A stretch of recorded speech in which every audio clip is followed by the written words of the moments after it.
Apakah jiwa kalian tidak berontak? Apakah hati nurani kecil kalian bisa bersatu dengan kumpulan simpatisan ormas terlarang, penghina Pancasila yang sekarang mendukung Anies?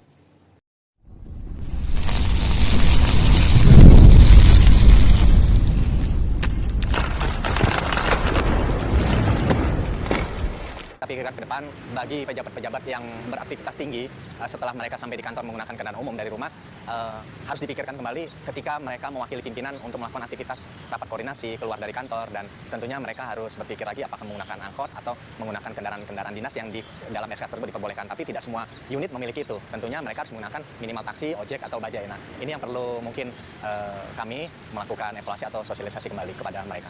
Halo semuanya. Senang rasanya bisa berjumpa kembali dengan saya, Nafis Sewot. Ini adalah video perdana saya tampil di depan kamera di channel ini.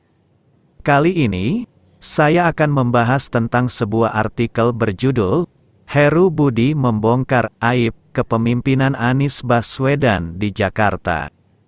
Alhamdulillah, itulah kesan pertama setelah Anies resmi digantikan oleh Heru Budi Hartono. Pak Heru Budi ini juga bukan sembarangan orang. Beliau pernah menjabat sebagai wali kota Jakarta Utara di era Gubernur Jokowi tahun 2014 sampai tahun 2015. Menjabat sebagai Kepala Badan Pengelolaan Keuangan Aset Daerah di era Gubernur Ahok periode tahun 2014 sampai tahun 2017.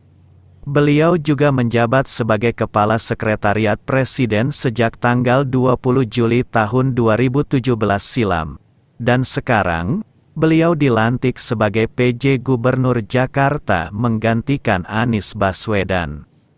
Tanpa disadari, apa yang dilakukan oleh beliau saat ini, secara tidak langsung akan membongkar aib kepemimpinan Anies di Jakarta selama ini. Sebut saja pembukaan kembali posko pengaduan di Balai Kota.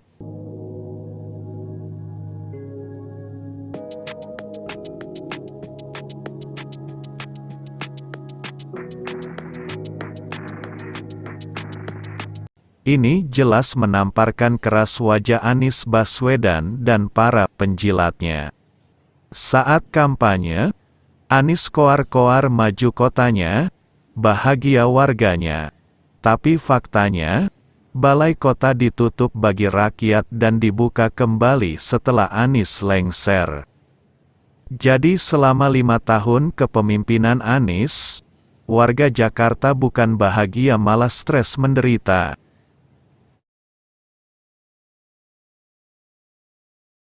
Heru juga tidak akan membentuk tim TGUPP seperti masa Anies dan lebih memilih untuk memperkuat dinas yang ada.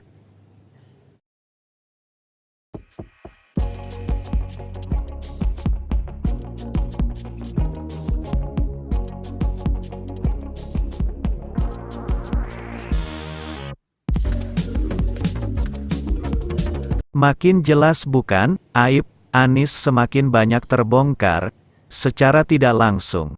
Heru menamparkan wajah Anies lagi yang begitu banyak menghabiskan uang rakyat untuk membayar gaji tim TGUPP yang tidak jelas hasil kerjanya, tapi gaji ketuanya melebihi gaji seorang menteri. Untuk mengatasi masalah banjir, Heru kembali koordinasi dengan Menteri PUPR di bawah Presiden Jokowi untuk melakukan normalisasi sungai yang mandek di masa kepemimpinan Anies. Hartono bertemu Menteri PUPR Basuki Hadimulyono pada Senin, 17 Oktober 2022. Heru mengaku mereka membahas soal normalisasi Kali Ciliwung dan sinergi penanggulangan banjir Jakarta. Ia menyebut akan meminta saran dan berkoordinasi dengan Basuki terkait upaya yang perlu dilakukan dalam mengatasi banjir kiriman dari luar Jakarta. Selama 5 tahun, rakyat Jakarta dibodohi dengan istilah air dimasukkan ke dalam tanah, tempat parkir air dan istilah konyol lainnya oleh Anies. Gimana tidak banjir? Lumpur di Sungai Malas dikeruk jadi air akan meluap jika hujan lebat dan Anies sibuk dengan istilah naturalisasi. rakyat butuh kerja nyata, bukan permainan kata-kata. Setelah Heru menggantikan Anies, beliau malah mendekatkan diri dengan NU yang merupakan ormas Islam terbesar di Indonesia, untuk menjajaki peluang kerjasama dengan Pemprov Jakarta saat ini. Sungguh beda kualitas dengan Anies. Setelah lengser malah merapat ke pimpinan ormas terlarang FPI demi nafsu politik di tahun 2024 nanti.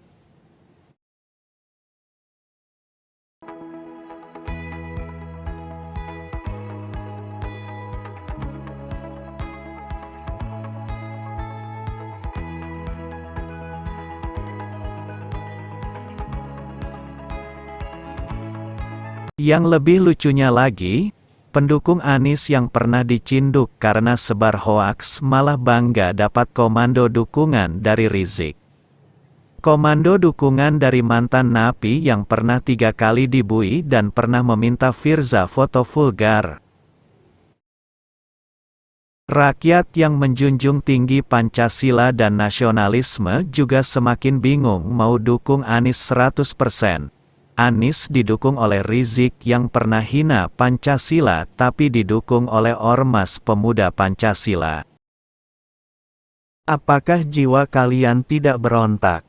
Apakah hati nurani kecil kalian bisa bersatu dengan kumpulan simpatisan Ormas terlarang, penghina Pancasila yang sekarang mendukung Anies?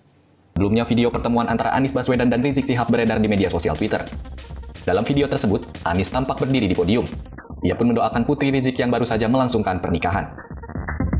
Makin jelas bukan, jika kebijakan Heru yang mendekati NU, membuka mata rakyat siapa sebenarnya Anies ini, tidak perlu disembunyikan karena itu memang fakta.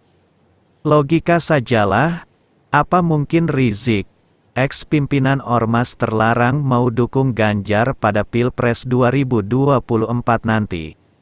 Benar memang kata politisi Nasdem bahwa Anies itu antitesa Jokowi, yang artinya Anies itu berbanding terbalik dengan Jokowi. Meskipun politisi senior Nasdem itu sudah dipecat, itu hanya cari selamat saja agar suara partai mereka tidak makin hancur di masyarakat. Dan sekarang, apa yang dilakukan Heru Budi memang berbanding terbalik dari apa yang dilakukan Anies selama 5 tahun kepemimpinannya.